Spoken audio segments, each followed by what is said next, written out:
Your light breaks through our deepest fear. You make the broken heart rejoice. In you we find our voice. We lift you high above the skies.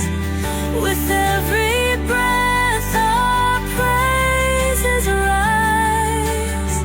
Your love, it never fades away. We worship you both night and day.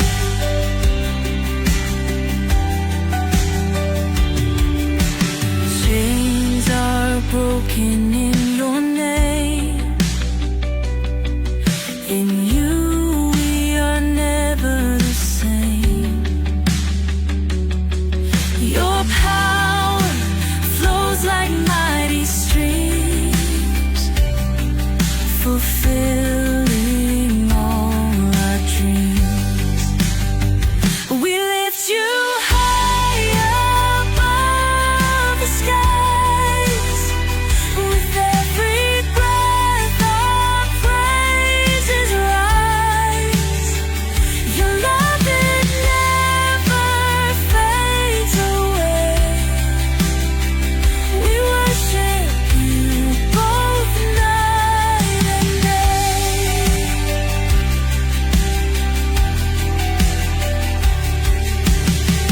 Your name is power, life, and peace. By your word our fears release. You are the hope that fills our soul. In you we find our goal. We lift you high above the skies. With every breath our praises rise. Your love, it never fades away. We worship you both night and day.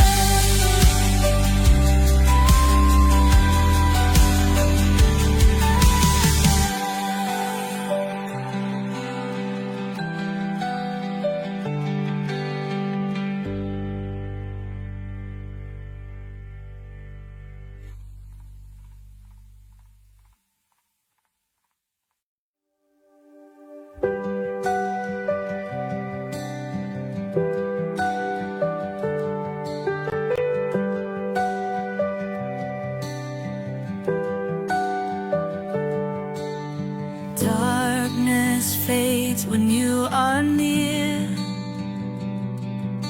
Your light breaks through our deepest fear. You make the broken heart rejoice. In you we find our voice. We lift you high above. Hello and welcome sa Russia TV mga kapatid, at meron tayong debate na magaganap ngayon between Seventh-day Adventist Church versus Born Again Church Oneness mga kapatid. Ang ating topic na pag-uusapan ngayon ay patungkol dito sa ang OSAS version ni MJ Fernando Camacho Jr., ang biblical at tama. So, affirmative natin syempre si Fernando Camacho ng SDA, negative naman si Pastor Mark Umbao ng Born Again Oneness mga kapatid. Sa ating setup ng debate, yung ating standard has set up yung 10 minutes na presentation, 7 minutes sa pagtatanong, 10 minutes sa rebuttal, 7 minutes sa second cross, at meron tayong 5 minutes na final conclusion. Mauuna si negative, mahuhuli si affirmative. Sa ating rules mga kapatid, ang ating limit sa pagsagot, yung 20 seconds na pagsagot sa lahat ng question. Yung rule number 2 natin, yung close-ended question or categorical question, dapat sumagot muna tayo, mamili muna tayo bago tayo mag-explain ng 20 seconds. Rule number 3 natin, yung 10 seconds explanation rule. Kung hindi nyo masagot, ng diretso ang tanong or wala doon ang sagot nyo sa pagpipilian. Pwede kayong gumamit ng 10 seconds. Rule number 4, sagutin ang tanong na naaayon sa tanong. Rule number 5, sa first stand doon lang kayo dapat magtanong sa inilatag na katunggali, pero kung sumasagot naman siya, pwede pa yan mga kapatid, as long as sumasagot naman kahit hindi nilatag.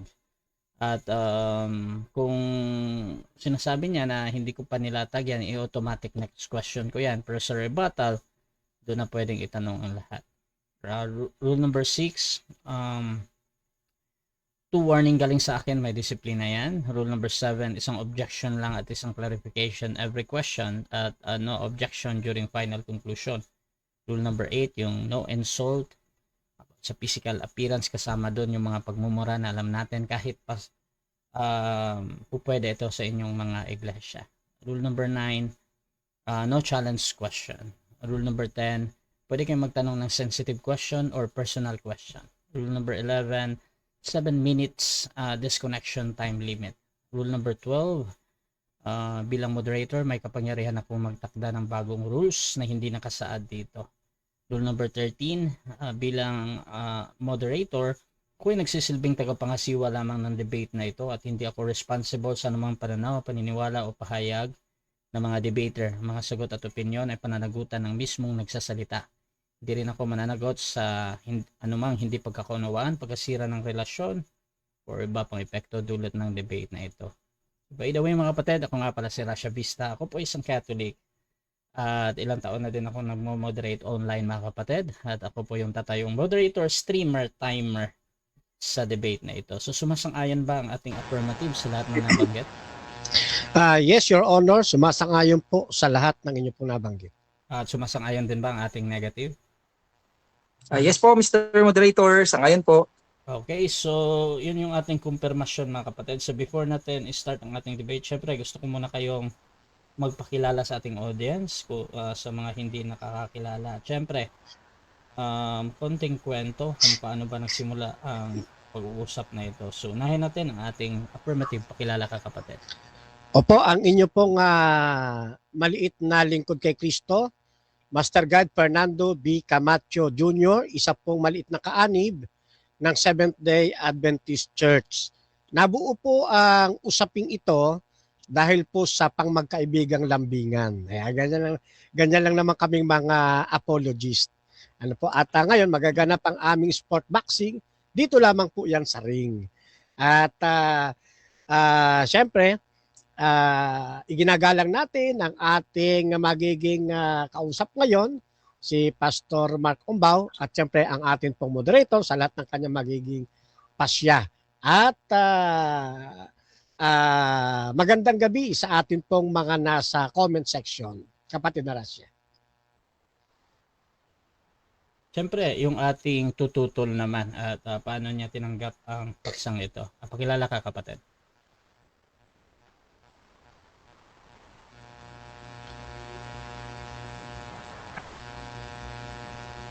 Hello po. Okay. Malinaw po ba, Bro Rasha? Malinaw po? Okay. Mapagpalang gabi sa lahat. Una po sa ating nag-iisang Diyos na makapangyarihan sa lahat, no? Ako po si Mark Umbaw sa panig ng One is Born Again. Nabuo itong aming debate dahil sa ang totoo niyan, si Bro Rasha talaga ang gusto ko makadebate. Kaya sabi ko, Bro Rasha, napan na lang niya ako pwedeng maging makadebate sa gayang topic para kung kahit paano matulungan ko yung mga may mga ganong maling pagkaunawa pagdating sa aral ng OSAS. Kaya nagpapasalamat ako sa ating katunggali na si Bro Camacho at pinagbigyan niya ako sa aking imbitasyon na magkaroon kami ng talakayan patungkol sa OSAS. Yun lang po. Maraming salamat. Okay mga kapatid, so kung gusto nyo yung mga ganitong content, ganitong pag-uusap, please share yung ating live streaming ngayon mga kapatid. Saan man kayo nanonood ngayon. At syempre, huwag kayo mahiya mag-comment dyan mga kapatid dahil babasahin natin yan pagkatapos ng cross-examination. Ayan. So, simulan na natin ang ating debate at bibigyan ko ng 10 minutes sa unang pagpapahayag ang ating affirmative. Pero bago yan, Brother Camacho, merong parang tumutunog bro na parang nag-charge. Hindi ko alam kung Ganon? O baka siyang nag... grounded.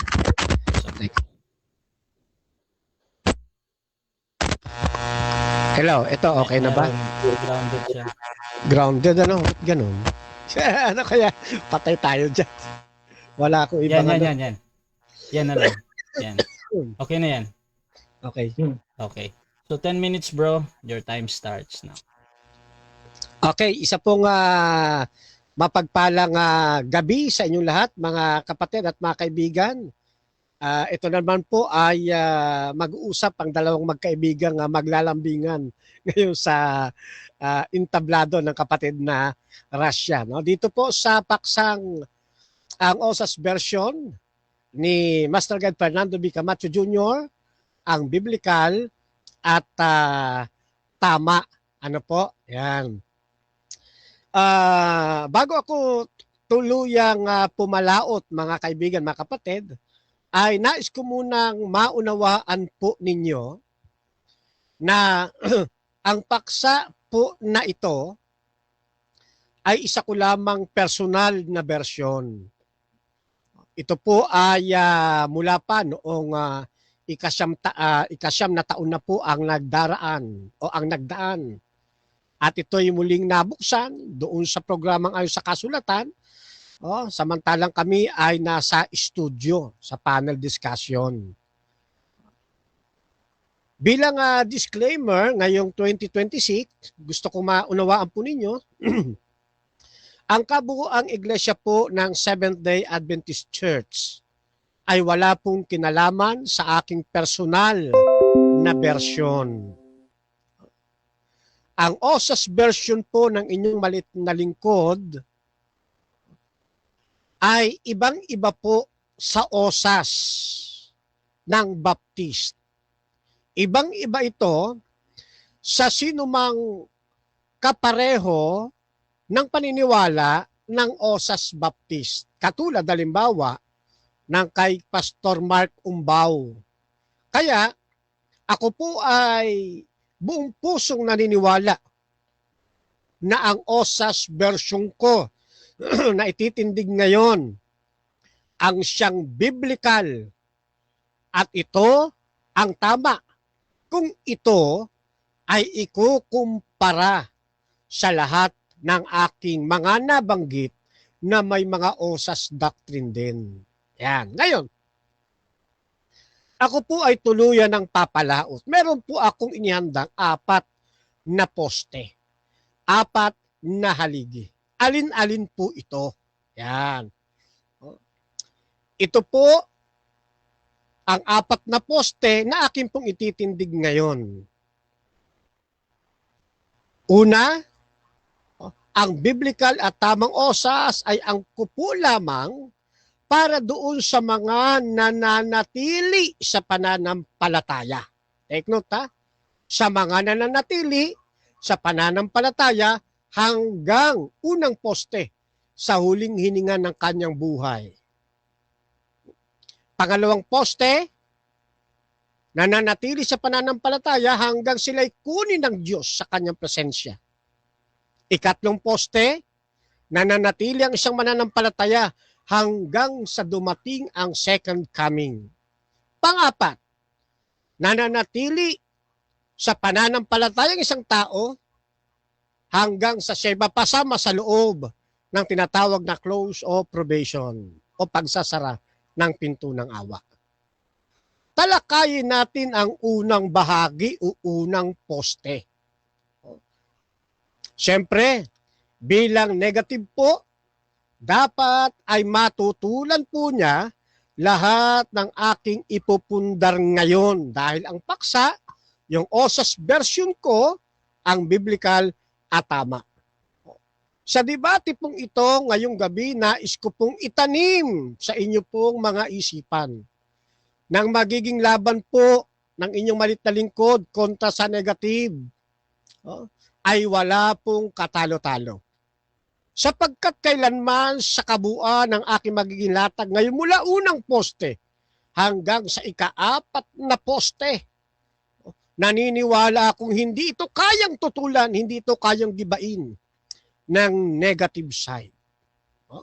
Kaya sa bawat tinig ng katotohanan na akin pong isasalaysay ngayon tungkol sa paksang ito, sa kabila nito isisikapin ko naman na mapaamin ang negative side na ang aking mga itatayong poste ay pawang biblikal at ito ay tama. Kaya nga sa pauna kong pahayag, tinitiyak ko po sa gabing ito na walang bahid o anino ng pagkatalo ang aking pong panig. Tandaan po ninyo, ulitin ko, sa iba't ibang mga debate, ang tungkulin po lamang ng negative ay gibain lahat ng aking mga itatayong poste. Sapagkat kapag hindi ito giniba, ang affirmative ay nananatiling affirmative at siya'y nakatayo. Pero kung ito'y magigiba niya lahat, saka lang niya maninigate ang atin pong mga poste. Bueno, puntahan natin ang unang poste. Ang biblikal at tamang osas ay angkop lamang para sa mga nananatili sa pananampalataya hanggang sa huling hininga ng kanyang buhay. Ibig sabihin, sa patiunan ng kanyang pananampalataya, hindi siya tatalikod sa pananampalataya, siya'y magpapatuloy hanggang huling hininga ng kanyang pong buhay. Ano ang katunayan mula sa banal na kasulatan na may ganito talagang pahayag ang Biblia? Dito sa kapitulo 6, talatang 9 ng Heneses, si Noe mismo. Si Noe. Na hindi tumalikod sa ating Panginoon, na natiling tapat sa kanyang pananampalataya hanggang sa kanyang huling hininga. Dagdagan pa natin mula sa lumang tipan, bukod kay Noah, na isa sa ating mga patriarka, ganun din si Abraham. Mula sa kapitulo 12 hanggang kapitulo 25 ng Heneses, ay mababasa po ninyo pagiging tapat at pagiging pananatili ni Abraham sa pananampalataya. Sino pa? Si Isaac. Inabutan na lamang ng kamatayan na natili siya sa pananampalataya sa ating Panginoon. Hindi nawala ang kanyang salvation. Sino pa? Si Jacob. Ganon din si Jose. Sino pa? Marami po yan mga kapatid. Pero ilan lamang itong aking ilalatag. Si Joshua, si Samuel, si Job, na contemporary ni Abraham, si Daniel, yung mga magkakaibigan, Shadrach, Meshach at Abednego. Ganun din si David. Kahit na si David ay medyo natitisod sa pang-araw-araw niyang buhay, pero nanatili siya sa paglilingkod, nanatili siya sa pananampalataya sa ating Panginoon hanggang sa siya abutan ng kamatayan. Ito ang pinagkakapitan ng unang poste tungkol sa osas version ng inyong malit na lingkod. Punta tayo sa bagong tipan. Si Juan Bautista, si Maria na ina ng ating Panginoon, si Pedro, si Juan, si Pablo, at marami pang iba na inabutan na lamang ng kamatayan na sila hindi tumalikod sa ating Panginoon. Sa kanila kumakapit ang tunay na diwa ng osas. Sino pa? Si Esteban, si Timoteo, si Tito. At sa nahuling sandali ng aking oras, punta ko sa ikadalawang poste. Ang biblical tamang osas ay angkop lamang para sa mga nanatili sa pananampalataya hanggang sa sila'y kunin ng Diyos sa kanilang presensya. Sino ang mga halimbawa? Si Moises at si Elias. Hanggang sila'y kunin ng Diyos sa kanyang presensya, nanatili sila sa pananampalataya. Sa kanila kumakapit ang biblical osas. Ito pong osas na aking binabanggit ay counterfeit ito ng mga naglipan ng mga osas ngayon. Kumbaga, may tamang osas at meron ding maling osas. Ang aking bersyon ang siyang biblical at tamang osas kumpara dito sa mga naglipan ng mga osas na unbiblical. Pangatlong poste, nanatili na mga mananampalataya hanggang sa second coming. Ano ang katunayan? Sa 14 ng Juan, mga talatang 1 hanggang 3, huwag anyang maglumihanan ng inyong puso. Sinong kausap? Mga mananampalataya. Na mayroong mga time na. Okay, maraming salamat po. Okay. So dyan nagtatapos mga kapatid ang unang pahayag ng ating affirmative. At dako tayo sa unang pagtatanong ng ating negative. Pastor Mark, 7 minutes, your time starts now. Okay. Bro Camacho, unang tanong ko, malinaw ba ang kahulugan sa'yo ng acronyms na OSAS na minsang nailigtas, yung one save, always. Na hindi wala doon yung N, no, not always save. Linawin ko yung acronyms, no. Minsang nailigtas ka sa Tagalog ay ligtas ka ng palagi. Nauunawaan mo po ba yan, Bro Camacho, para paniwalaan mo yan? Oo o hindi? Yes, kapatid, nauunawaan ko po yan. At yan po ay meron akong 4 na poste, 3 pa lang ang akin na ilakatan. At ang biblikal at tamang osas ay angkop lamang para doon sa mga nanatili sa pananampalataya hanggang una, sa huling hininga, hanggang sila'y kunin ng Diyos, hanggang sa second coming. Okay? Puntahan natin yung nanatili. Sana, wag mong iwasan yung tanong dahil baka hindi mo nabanggit kasi ang mga binanggit mo, mga ligtas eh. Oo, sana wag mo iwasan. Pero okay lang kung iwasan mo, wala namang problema. Katulad ni Solomon, Bro Camacho. Si Solomon po ba ay minsang nailigtas tapos nag-alay nag-alay sa mga Diyos-Diyosan ng kanyang mga asawa? Yung po ba ay ligtas pa rin palagi? Oo, hindi. Okay. Mr. Moderator, gusto kong sagutin, kaya lang ayaw kong lumabag sa panuntunan ng ating pong dialogue. At automatic next question yan dahil No problem. hindi pa nilatag. Pangalawang tanong. Si Judas, nananampalataya. Gusto ko lang naman patunayan na iiwas ka sa tanong ko. Si Judas, nananampalataya. Nanatili, may talata ka po bang nawala ang kanyang pananampalataya para sabihin mo dahil hindi na siya sumampalataya, siya hindi na iligtas. Inalis siya sa mga ligtas. May talata ka po ba na si Judas ay hindi na sumampalataya kaya inalis sa mga iniligtas? Meron ang talata, wala. Mr. Moderator, hindi ko gustong iwasan ang tanong, kaya lang, kailangan nating sumunod sa patakaran ng dialogue. Okay. Again, ang ginagamit ni Camacho dito yung sa hindi pa nilataghan. So, automatic next question. See. Next question. Okay.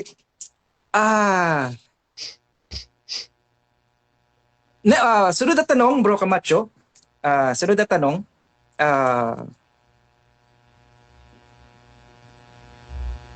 Ang sunod kong tanong, saan mo mababasa, Bro Camacho, saan mo mababasa, anong talata mo mababasa na kapag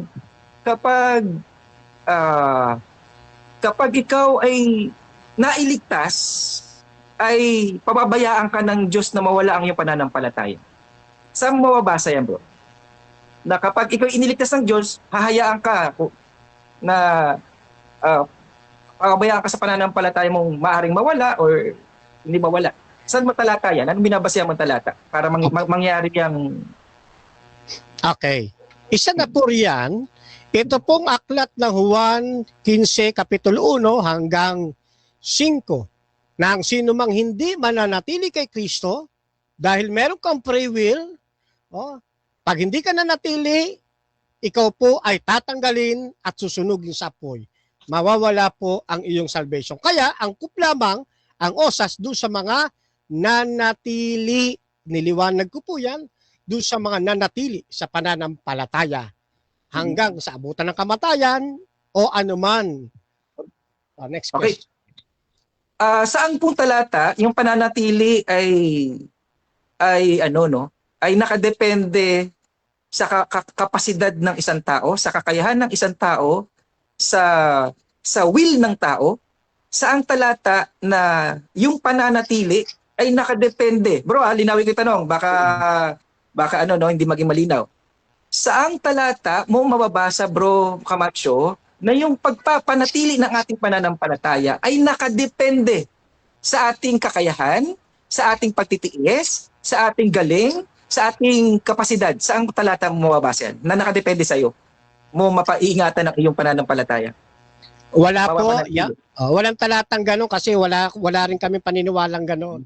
Ang doktrina kasi ng Biblia, kailangan sa pamamagitan ng pananampalataya, tayo mananatili. Hindi sa pamamagitan ng ating husay o ng ating galing, pagpupursige. Hindi po ganoon. Maliwanag ang 1:15, 1 hanggang 5. Kayo'y manatili sa akin. Ibig sabihin, bibigyan ka ng kalayaan ng Panginoong manatili. Pero ang gusto niya, ang tao ay manatili sa atin. At gagawin natin yon hindi sa sarili nating lakas, kundi sa pamamagitan din ng biyaya ng ating Panginoon Kristo. Yun po ang aming doktrina. Next Amen. question. Sundan ko yung paliwanag mo para maging mas lalong pumabor sa aking posisyon. Tama po ba narinig ko sa iyo, Bro Camacho? Tama po ba narinig ko sa iyo, Camacho? Ang pag-iingat ng ating pananampalataya ay nakadepende sa Diyos? Tama po ba ako, Bro Camacho? Ang ganda nung pahayag mo nung huli. Nakadepende sa ating Panginoon at sa Diyos ang pag-iingat ng ating pananampalataya at hindi sa ating kakayahan at galing. Tama po ba, Bro Camacho? Yes, tama po. Mula sa kapatid na Ellen White sa paglapit kay Kristo, pahina 84, hindi natin kikitain ang kaligtasan sa pamamagitan ng ating pagtalima. No, kasi yung pagtalima, bunga yan ng pananampalataya. At sabi pa rin sa Epeso, yan po ay biyaya ng ating pong Panginoong Diyos. Kaya tayo ay nangaligtas. Yan. Ganon din ang posisyon ni Kapatid Ellen White. Sa biyaya ng Diyos. Next question, bro. Next question. Ano po ba ang pagkakilala mo sa ating pastol na si Yahushua? Ano ba pagkakilala mo sa ating pastol na si Yahushua? Burara at mayroon siyang isang pabaya na pastol na may isa sa mga kanyang tupa na maiwawala niya? Ganun po ba ang pagkakilala mo sa ating pastol na si Yahushua? Sa kanyang pag-iingat ay may maiwawala pa siyang isang tupa niya? Ganun po ba, Bro Camacho, o hindi ganun, Bro Camacho? Hindi po ganon. Ang Panginoong Kristo ay masino. Time na. Sayang. Sige po. Salamat. Okay, so dako tayo mga kapatid sa ating negative presentation. Pero bago yan, shoutout muna sa ating nasa live. Kay Amy Alfonso, sabi niya, siguro sa puntong hahayaan ka ng Diyos na nagbalik ka sa kasamaan, parang di mo na pinapahalagahan ang kaligtasan. Shoutout din kay Alpog Milagroso. Fernando, out of context ka. Hindi mga Kristiyano ang tinutukoy dyan, kaya mga manatili. Kung anak ka na ng Diyos, hawak ka na ng Ama, at anak pati ng banal na Espiritu. Shoutout din mga kapatid dito kay Pastilan. Gusto ko lang kumustahin si Jared, naka-move on na ba? Siya sa pagkatalo kahapon. Ayan, so shoutout kay Gio, kakaiba daw. Sabi ni Fox, paano naman natin malalaman na totoo yung version niya ng OSAS? Siya ba ang pinili ng Diyos upang maging ministro ng kanyang salita? Akala ko mga lahing Hudyo lang merong ganung ministry, pati na din pala sa lahing Pinoy. At shoutout din kay Brother Ron Fernando. Tayo naman, bahag ang buntot. At Gio, usas nga pero pagtatalikod hindi na osas. So mga kapatid, dako tayo sa ating negative presentation. Brother Mark ng Born Again Church Oneness, your time starts now. Okay. Simulan ko po na yung aking presentation. Targeting ko agad yung pinaka misinterpretation, misconception pagdating sa OSAS. Targeting ko agad. Ano 'yon? Kapag OSAS, pag minsan kang nailigtas, maari ka pang maimpyerno o mapahamak kasi sabi ni Bro Camacho, ang ganda ng paliwanag niya, no? Si Yahushua ay pastol na hindi pabaya, no? Masinop, walang maiwawala siya. Kung si Bro Camacho ay tupa ng Diyos, kahit anong gawin niya, hindi na siya maiwawala ni Kristo, no? Hindi na siya maiwawala ni Kristo. Bakit? Kalaban mo si Kristo, Bro Camacho. Magkakamali si Kristo, yung tupa, dahil matigas ang ulo ni Camacho, gusto niyang pumiglas, makakawala siya sa ating pastol na si Yahushua. Mas magaling siya kay Yahushua. Mas magaling si Bro Camacho, no? Mali. Isang malaking kamangmangan po iyon. So, tibayan pa natin. Okay? Isang misconception tsaka misinterpretation sa OSAS. Minsan ka nang nailigtas, hindi ka pa rin palaging ligtas. Bakit? Dahil, may yung bunga na nauunawaan nila sa puno ng olibo, sa ating journey bilang Kristiyano, ay nakadepende sa ating mga gawa, nakadepende sa ating pananatili. Ang pananatili po ba, nakadepende dun sa tao? O hindi? Nakadepende po dun sa tao. Nakadepende po ba dun sa tama ba, Bro Camacho? Sayang, nakukulang yung oras. Sagutin mo mamaya pag sa presentation mo, no? Nakadepende po ba dun sa kinakaawaan o dun sa naaawa?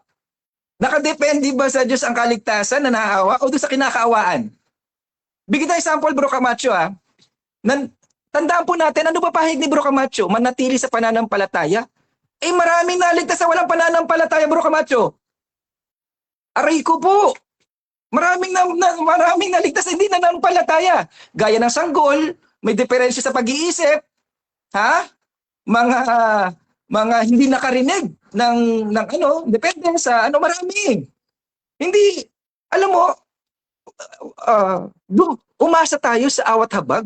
Oo, umasa tayo sa awat habag ng Diyos. Pangatlo, na dapat natin maintindihan sa OSAS. Pangatlong kailangan natin maunawaan sa OSAS. Hindi po nagkakamali ang Diyos na ililigtas niya yung tatalikod.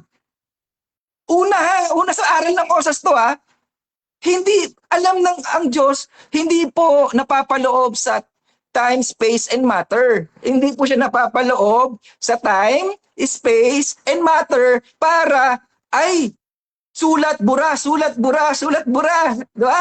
Isusulat yung pangalan ni Bro Camacho sa aklat ng buhay. Oo, no? Buburahin ko. Tumalikod tumalikod. Ano yun? Pamali-maling Diyos yun. Oo, pamali-maling Diyos yun. Oo, pamali-mali. Ganun ba ang Diyos, Bro Camacho? Ganun ba ang Diyos? Pamali-mali?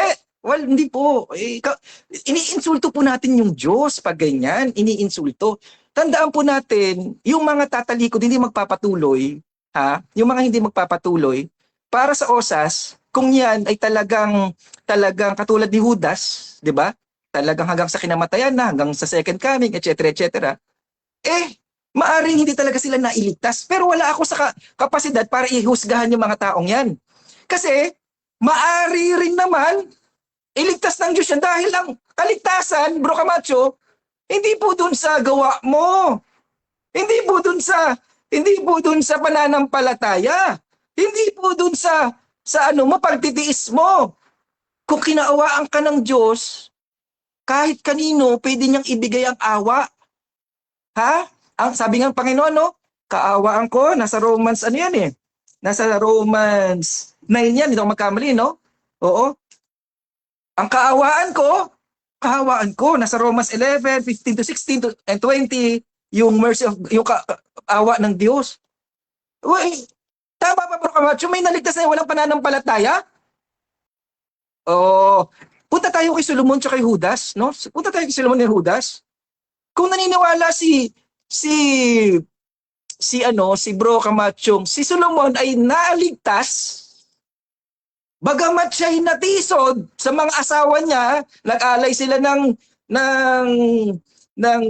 kung ano-ano sa mga ribulto ng Diyos ng mga asawa niya, ay naniniwala ako, ligtas pa rin yun. Kasi nasa kanya yun eh. Yung katiyakan ng kaligtasan. Alam mo ba si Solomon ay isa sa mga binigyan ng natatanging pabor. Alam mo ba yung Bro Camacho? Nabigyan ng natatanging pabor. Pero ganun pa rin siya, no? Nagkaganon pa rin si Solomon. Oo. Okay? Hanapan mo ako ng talatang na impyerno si Solomon. Ha? Bro Camacho? Hanapan mo ako, ha? Na nagsamba na siya sa Diyosan. Nagkaroon na siya ng ibang Diyos.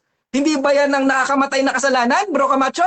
Patunayan mo yung pagkakaroon ng pagsamba sa ibang Diyos ay hindi nakakamatay na kasalanan. Hindi pagtalikod. Hindi pag-surrender ng pananampalataya, Bro Camacho.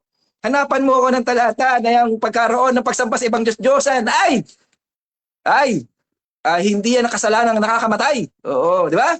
Pero naniniwala ako, nananampalataya ako, na si Solomon ay naligtas. Bakit? Bro Camacho, mabuti na ako magkamali sa maluwag na panukat. Ha? Bro Camacho, tandaan mo itong sasabihin ko, ha? Mabuti na ako magkamali na ang panukat kong ginamit sa kapwa ko napakaluwag. No? Hindi mahigpit. No? Bakit? Kasi yun yung gusto kong panukat na gagamitin sa akin ng Diyos. Ayos ba, Bro Camacho? Kung anong panukat ang gagamitin mo sa kapwa mo, yun ang panukat na gagamitin sa'yo, Bro Camacho. Kaya nasa yan, kung yan ang gusto mong panukat, sana makapanatili ka. Ha? Sana, no? Umasa tayo sa sariling kakayan. Sana, pero mabuti naman ang ganda ng sagot ni Bro Camacho. Yun ang gusto ko sa sagot ni Bro Camacho. Nagustuhan ko yung sagot ni Bro Camacho, no? Osas na osas namin. Pabor na pabor sa osas namin. Ano yun? Hindi pala nakadepende sa aming kakayahan. Hindi pala nakadepende sa aming galing. Hindi pala nakadepende sa aming will. Sa Romans 9:16 yata, no? Parang sa 9:16 yata ng Romans yan. Sabi, kundi din sa naawa, hindi doon sa exertion, tsaka sa will. Hindi pala nakadepende doon. Nakadepende saan daw? Doon sa naawa. Ang sabi ni Bro Camacho, yung pag-iingat, tama naman, no? Tama naman. Ayoko nang gawa bigyan ng talata, no? Tibayan ko ng talata. Kasi, parehas naman pala kami ng posisyon doon. Ano yung posisyon ni Bro Camacho? Yung pag-iingat at pananatili ng ating pananampalataya, hindi nakadepende sa atin. Kaya ang pag-surrender natin, kaya faith alone ako, Bro Camacho lahat ng pananampalataya natin, inilagay natin kay Kristo, dinepende natin sa Kanya. Lahat ng tiwala, hindi yung iba, yung kalahati ng tiwala natin, nasa galing natin. Hindi. Oo, kailangan may makontribute ako sa kaligtasan ko. Oo, dapat magaling din ako, matiisin din ako. Parang gano'n, no? Parang imbis na lahat ng credit ng kaligtasan kay Kristo, sa Diyos, hindi. Matiisin ako Oo, mapagpigil ako Oo, no? Ang tawag diyan, hindi buong tiwala ang ibinigay, ang isinandal sa Diyos. Kung hindi, kalahati lang. Kasi yung kalahati ng kaligtasan niya ay nakadepende sa kanyang sarili. Buti naman, maganda, no? Medyo may hawig kami ng aral ni Bro Camacho. Ang problema lang, kaya niya nasasabing nananatili kasi akala niya may naligtas. Akala ni Bro Camacho may naligtas na pababayaan pa ng Diyos. Nailigtas na nga Nasumpungan na nga, Bro Camacho. Meron ka bang talata, Bro Camacho, na sumpungan na ng Diyos? Maiwawala pa niya? Aray ko po. Nasumpungan ka na. Nasumpungan na ako. Nasumpungan yung mga sumampalataya. Maiwawala pa? Pababayang pastol yan. Pabaya. Oo. Kaya maunawa natin, siguro ang pinagkaiba na lang na namin ni Bro Camacho, akala ko gagamitin niya yung presentation niya kay Bro Erwin. Buti naman, hindi. Kasi, sarap salubungin talaga yon. Yung kay Eva at Adan, kay Satanas, kay Judas. Oo, sarap salubungin talaga yun. Yung dalawang ligtas at hindi ligtas. No? Oo, sayang. Akala ko ipipresent niya sa akin yun Sabi ko, sarap-sarap ano yun. Okay. Yun lang po. Maraming salamat sa ating sa ating moderator. Sige, salamat. Tara din ako sa tanungan. Diyan nagtatapos mga kapatid ang ating unang presentasyon sa negative. Dako naman tayo sa first cross ng ating affirmative. 7 minutes ito, Fernando Camacho ng SDA. Your time starts now.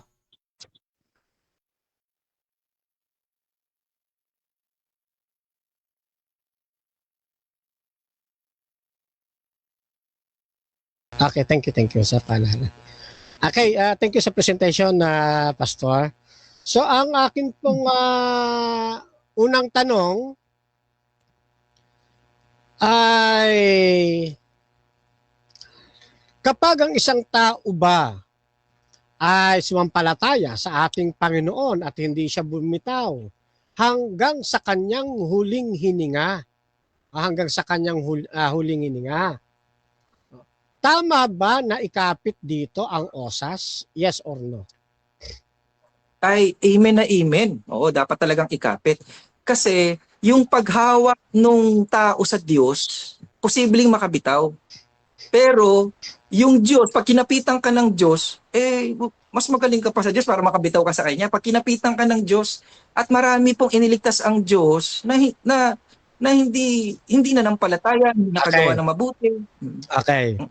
So, dahil po kayo sumang-ayon, ang panibago kong tanong, naniniwala ka ba na ang isang taong sumampalataya sa ating Panginoong Diyos, kahit kapag siya ay kinuha ng Panginoon at dinala sa kanyang presensya, tinatanggap mo ba na ito ay osas din? Yes or no? Dinala sa presensya, hindi ko alam kung ano yung kahulugan nun, pero kung ang meaning mo, iniligtas, iniligtas na siya ng Diyos, hindi na, walang bawian yun. Kasi nga, ang talata ko dyan, yung irrevocable, ang kanyang regalo, no? Nasa ano yan may talata yan, na irrevocable yung kanyang regalo, at mga pagtawag, no? Okay, next question. Lilinawin ko po yung tanong, Okay. Ang halimbawa diyan yung binanggit ko kasi hindi mo pala pinasadahan. Yan, iayos ko na lamang po. Biblical ba at tama ang osas kapag ang isang tao ay kinuha ng Diyos na buhay at dinala mismo niya sa langit? Biblical ba at tama ang osas na yon? Yes or no? Ay, tama po. Oo, tama. Tama kasi hindi na yun mapapahamak. Tama, osas yun. Pero hindi yun papasok sa belief mo kasi po, meron kayong investigative judgment, na mayroon pa kayo kailangan, may mga palatuntunan pa kayo na nakakaapekto sa kaligtasan. Maliban na lang, hindi ka SDA bro, no? Pero dahil may SDA ka, hindi po papasok yung... Okay, next question.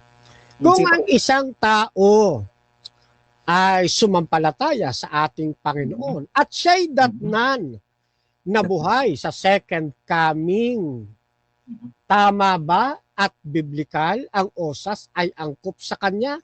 Yes or no?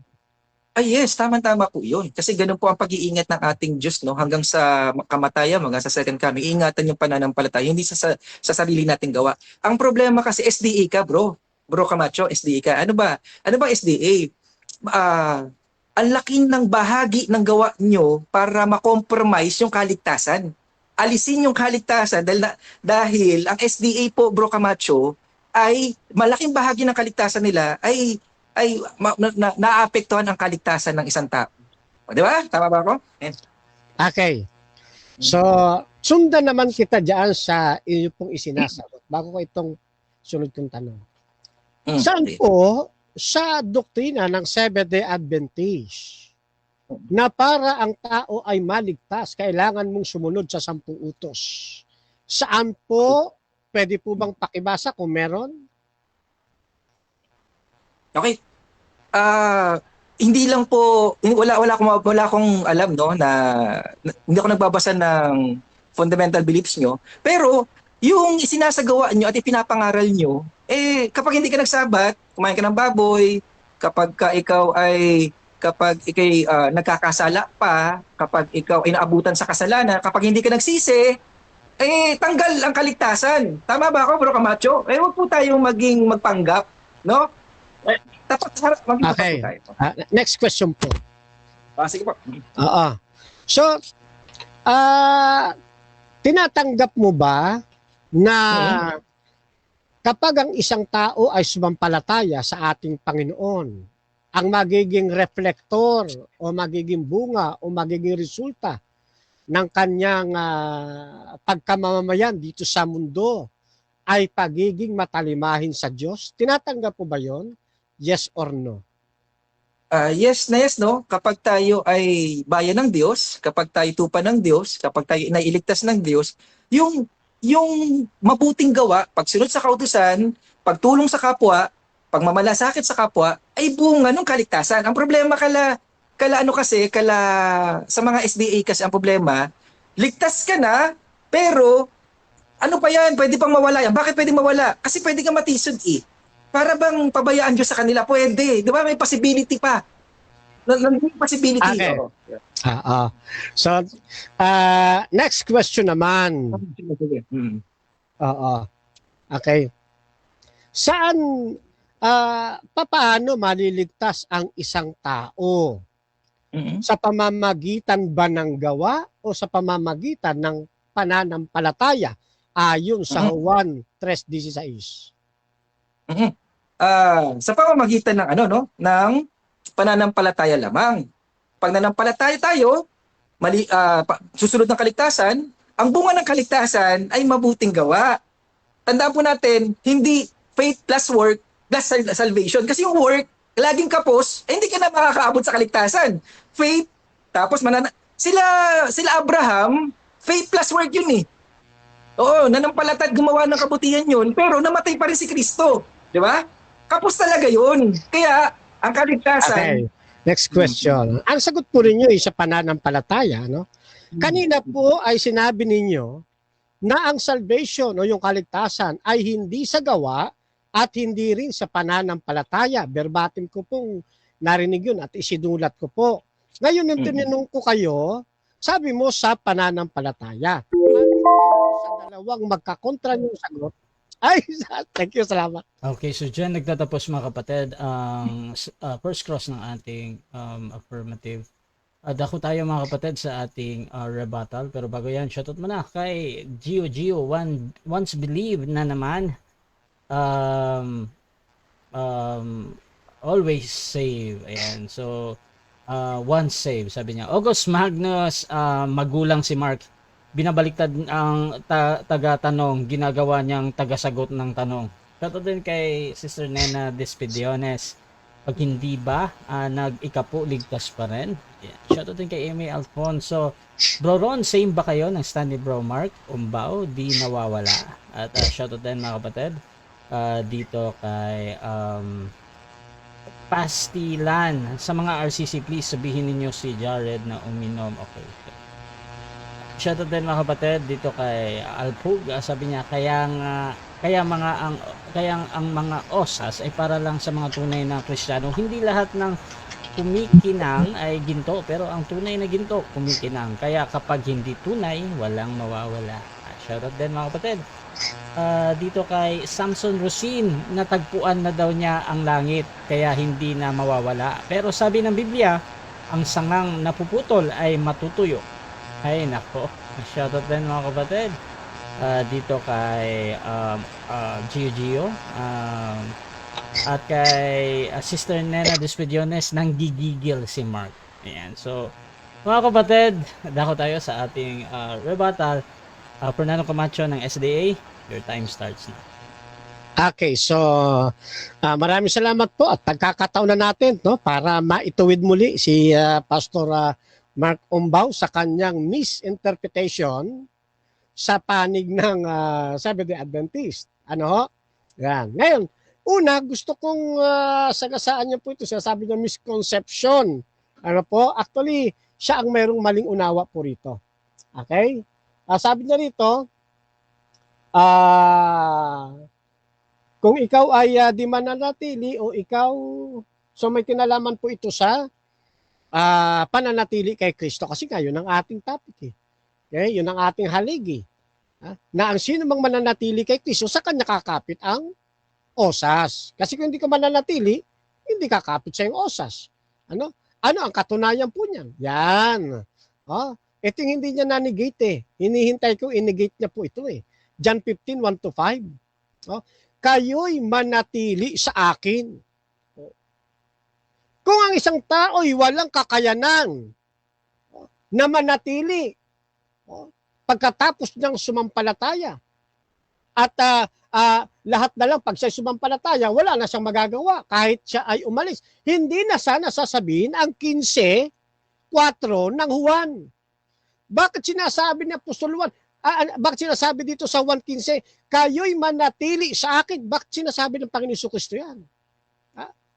Kasi gusto ng ating Panginoon makita nila na dapat silang maging matatag sa pananampalataya. Kailangan nilang manatili kay Kristo dahil kapag wala sila kay Kristo, wala silang magagawa. Ano magagawa ng tao? Anong magagawa ngayon kapag ang tao'y hindi manatili? Isusundan nyo lamang po sa verse 6. Ano sabi? Aalisin. Ano gagawin? Iahagi sa apoy at mga susunog.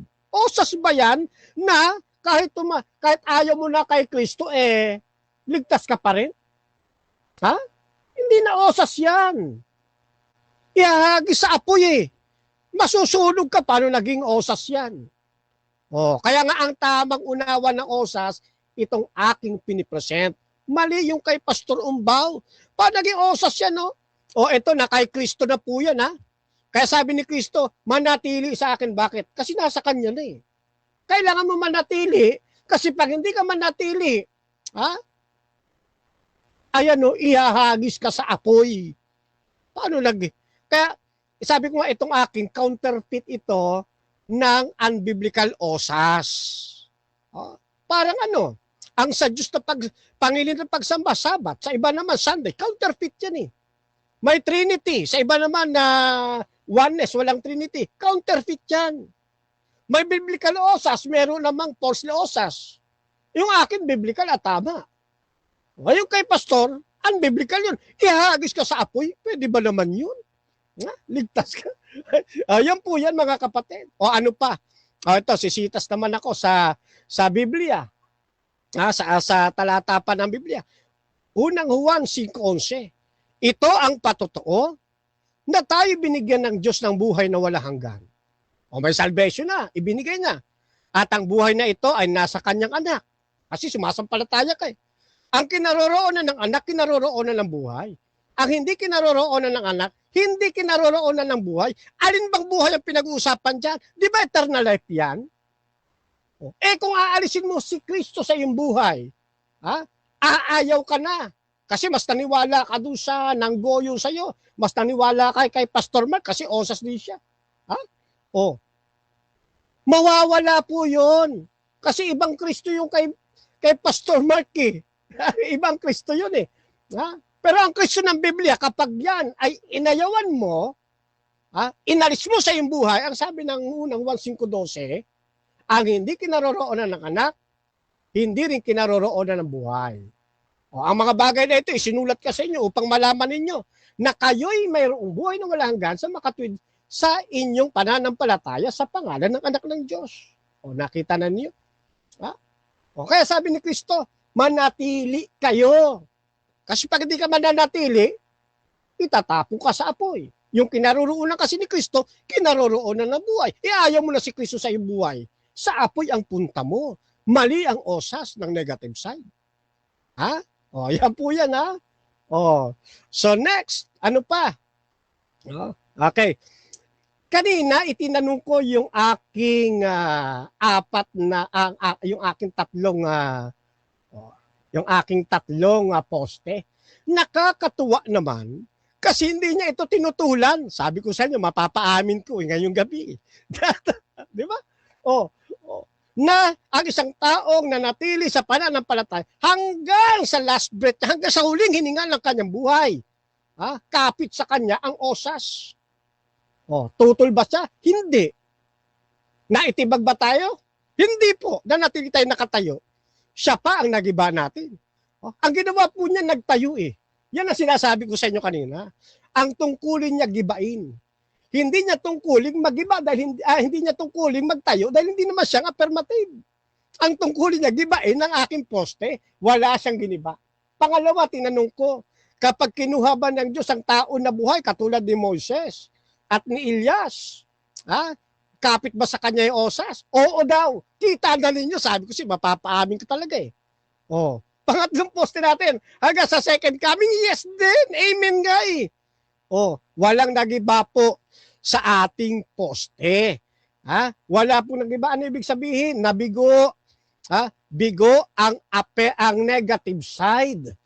Nagibain ang panig ng affirmative. Kaya nga, ang aking osas version, ang biblical at tama, mali ang kay Pastor Mark Umbaw. Ngayon, ito pa. Meron pa siyang binanggit dito. Sabi niya hindi daw sa gawa, hindi rin sa pananampalataya. Pero nang tinanong natin sa John 3:16, sa pananampalataya pala, at siya yung ma-agree na sa pananampalataya. Naputo lang ang oras kasi nagkaroon siya ng dalawang magkaibang sagot o magkakontrang sagot. Mahirap yan, meron kang dalawang akala. Sabi ng Biblia, delikado po yan. Para kang nasa dagat na kung saan ka hampasin ng alon, doon ka hahapay. Hindi po. Sabi ng John 3:16 hindi ba?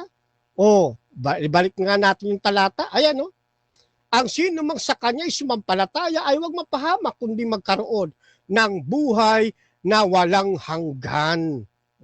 Ganon din ang sinasabi sa atin sa unang 1:5-13 na siya binasa natin kanina.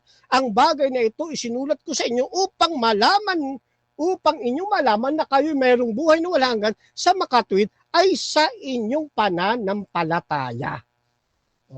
Di ba? Epeso 2:8. Sapagkat sa biyaya kayo nangaligtas sa pamamagitan ng pananampalataya. Ang tao kasi may free will eh. Pwede mong tanggihan yung biyaya. Nasa kapangyarihan mo yan kung tatanggapin mo o hindi. Kasi hindi tayo ginawang robot ng Diyos. Kaya nga yung kausap ko nung nakaraan dati predestined, walang osas. Ngayon may predestined, tapos wala siyang walang free will. Ngayon nung nakausap ko, may free will na, natuto sa atin. Kita mo na? Nagano na yung predestined tsaka free will. Kaya masaya ako ngayong gabi. Kasi naituturo natin yung tunay na katotohanan. At nakikita natin kung sino ang tunay na nasa liwanag. Ano po? Ngayon. Eto pa. Yung may mga diferensya daw. Alam niyo ba sa doktrina naming mga Adventist? Hindi namin ibinibilang na po yan. Sa paningin ng Diyos, sila ay mga inosente katulad ng mga bata. Sapagkat pinagtitibay sa atin ng Biblia. 24, talatang 16 ng Deuteronomy, ang tao papatayin ayon sa kanyang nagawa. Hindi lang yan. Halimbawa lang yan. Ezekiel 18:20. Ang parurusahan lang, yung nagkasala. Yung mga may diferensya, kahit sino naman ang tanungin mo paano magkakaroon ng malay? May diferensya nga exempted dyan sila. Kaya sumusuntok si Pastor Mark sa buwan. Wala pong tinatamaan. Ano po? Yan. Ang dami rito, lahat po palya. Ito pa, yung sulat bura. Ang paniniwala pala ni Pastor Mark sa pananampalatayang Adventist, sumampalataya ka ngayon, tapos natisod ka. Oh, tapos pag natisod ka, buburahin pangalan mo. Tapos sasampalataya ka, isusulat ulit pangalan mo. Wrong information. Walang ganyang doktrina ang Seventh-day Adventist. Ha? Walang ganyang doktrina. Sulat bura. Ang tawag dyan, chismis. Challenge. Mamaya po, bumasa po ang negative side ng aming latalain. Na meron kaming doktrina na kapag ang isang tao'y naligtas, tapos siya ay natisod, katulad ni Solomon, yun ang example niya. Katulad ni Solomon, buburahin agad ang kanyang pangalan. Yan. Challenge ko po, pag wala pong nabasa, hindi niya talaga maititindig ang mali niyang doktrina. Okay? Dahil wala kaming ganyang aral. Hindi ito pang-iinsulto sa Diyos. Yung kapag ka ikaw ayaw na sa Diyos. Totoo nga ang Diyos masino. Ayaw talaga niya na mawala ka, kaya nga lagi niyang sabi, manatili ka kasi ayaw niya mawala ka kung ikaw mismo magpapaagaw, ikaw mismo tatalikod, kahit hawak ka ng Diyos, pag ikaw lumundag, umalis ka sa mga kamay ng Diyos, delikado ka, itatapo ka sa apo. Kaya sabi manatili. Unang Juan binasa ko. Pag nasa kanya si Kristo, nasa kanyang buhay. Pag inalis niya si Kristo sa kanyang buhay, walang buhay. Kaya mali pang osas ng negative side. At mali rin ang paggamit niya kay Solomon. Yan. Sabi niya, yung panukat na ginagamit niya, may panukat siyang ginagamit para doon din siya sukatin ng Diyos. Mali po yun. Hindi nakasalalay sa panukat ng tao, magiging panukat ng Diyos. Ang Diyos ay masariling batas sa kanyang paghahatol. Isa na diyan ang Ecclesiastes 12, 13 hanggang 14, Roma 2:16, at marami pang talata. Hindi nakasalalay sa atin. Ang magiging panukat. Maraming atchis sumusukat din Ibig bang sabihin, kalulugdan sila ng Diyos at susukatin ka dahil sa kanilang panukat? Hindi po. Ang sukatan ng ating kaligtasan, ang Diyos mismo ang nagpapahayag. Hindi ang tao ang magpapasya kung paano siya susukatin ng Diyos. Ano po? Ngayon, isa pa doon sa ipinagkamali po niya. Niliwanag ko nga doon sa writings ng kapatid na Ellen White tungkol dito sa bagay na ito, ilalapag ko lang ng bahagya. Kasi nagkamali po siya rito. Ipinapaunawa ko nga sa kanya na ang salvation hindi batay sa gawa. Yung mga pagsunod natin, resulta po yun bunga. Sumang-ayon si Pastor Mike. Abay, pagkaganda naman. Tuwan-tuwa nga ako kasi wala talagang natibag sa aking presentation. Ito, sabi ng kapatid na Ellen White. Yan, Adventistan po yan. Ang kaligtasan ay regalo. Ibig sabihin, hindi mo kinakailangan pagtrabahuhan. Regalo ng Diyos yan ano sabi? Hindi natin kikitain ng kaligtasan sa pamamagitan ng ating pagtalima o pagsunod. Sapagkat ang kaligtasan, walang bayad ng Diyos na ating tatanggapin sa pamamagitan ng pananampalataya. Sinang-ayunan ni Pastor Mark. Time. Salamat po. Okay, so dyan nagtatapos mga kapatid. Second statement ng ating affirmative. Dako tayo sa ating second cross ng negative. Pastor Mark, your time starts now. Okay, unang tanong ko bro, basa ko bigyan ko ng talata sa Ephesians 1:4. Sabi, ayon sa pagkapili niya sa atin sa kaniya bago itinatag ang sanglibutan upang tayo'y maging banal at walang dungis sa harapan niya sa pag-ibig. Ito po ba ay sa tingin mo, pag napili ka na ay pwede kang alisin pa sa pagkapili? Mawawala ka. Napili ka na, nagkamali ka, tumalikod ka, aalisin ka sa pagpili. May ganun ka bang paniniwala sa talata? Ganun mo ba naunawaan yung talata o hindi? Ano po yung pagkaunawa mo sa Ephesians 1:4? Okay. Ang pagkaunawa po ng tunay na malingkod ng Diyos sa talata pong yan, yung ayon sa pagkapili niya sa atin, sa kanya bago itatag sa libutan, ang pinili po niya tao mismo. Yan. Hindi po niya pinili yung mga tiwaling anghel. O, kundi ang kanyang pinili para paglagakan ng buhay na walang hanggan, tayo pong mga tao. Sapagkat sabi, sige po. Okay. Kasama si Judas sa pinili sa Ephesians 1:4. Kasama si Judas. Ayo po, kasama po yun sa pinili. Itinalaga nga po yung maging apostol eh. Kasama ng 12 eh. Kaya lang hindi siya nanatili sa pananampalataya. Yan po yan. O ngayon, dahil yan ang binungan mo, ang burden of proof na sa'yo. Patunayan mo, bumasa ka ng talata na si Judas, ligtas. Ha? Yan, ligtas si Judas. Yan po ang inyong patunayan mamaya. Okay. Talata uli, basa uli ang talata. Sa Romans 11:29, bro Camacho. For the gifts and calling of God are irrevocable. Yung buhay na walang hanggan na regalo sa atin, revocable. Yung regalong walang bayad na buhay na walang hanggan, ayon ba dito sa Romans 11:29, revocable o irrevocable? Okay. Sabi kasi dito, sapagkat ang kaloob at ang pagtawag ng Diyos hindi nagbabago, tama po yun. Hindi talaga nagbabago yan. Kaya nga ang Diyos nagpakita ng kaligtasan para sa lahat ng tao. Hindi talaga magbabago. Gusto nga ng Diyos lahat maligtas eh. Kaya lang ang tao, may kalayaang pumili. Kung gugustuhin niyang sumampalataya kay Kristo o ayaw niyang sumampalataya. Okay. Subukan testingin ko talaga yung osas mo, no? Testingin ko yung osas mo. Minsan nailigtas, ligtas ng palagi, tapos hindi nagsasabat. Ligtas pa rin palagi o hindi ligtas palagi? Hindi nagsasabat. Okay, ito po sagot. Kasi masyadong broad ang inyo pong tanong. Mayroong kaming tinatawag na dapat na i-consider. Bakit hindi siya nagsasabat? Baka malay mo may sakit ang tao.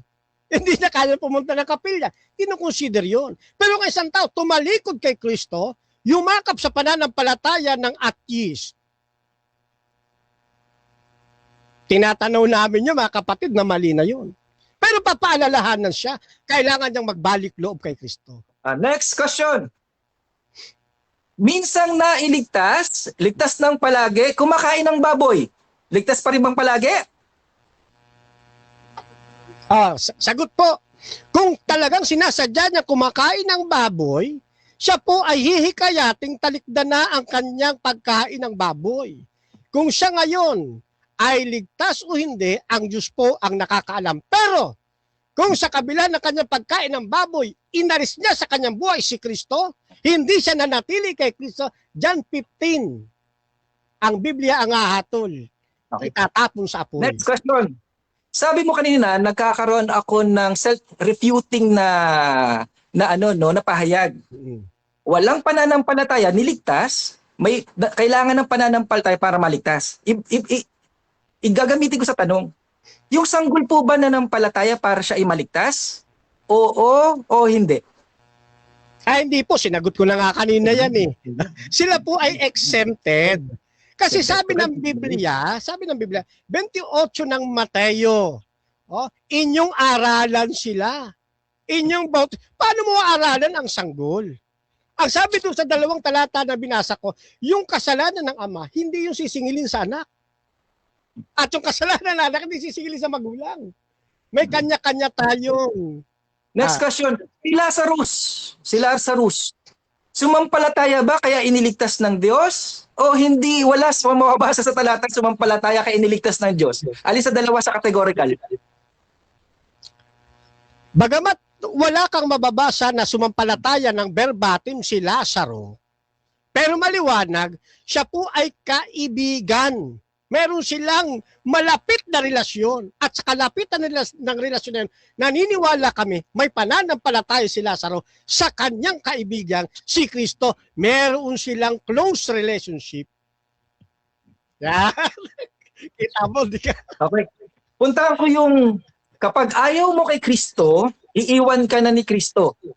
Punta natin yun, no? Punta natin yung ganung. Okay. Ibig mo ba sabihin, bro, Bro, pala to? Bro Camacho, Mm-mm. kapag ba sumamba sa ibang Diyos, ito po ba ay pagsamba sa ibang Diyos, ito po ba ay pananatili sa pananampalataya, pananatili ba kay Kristo o hindi?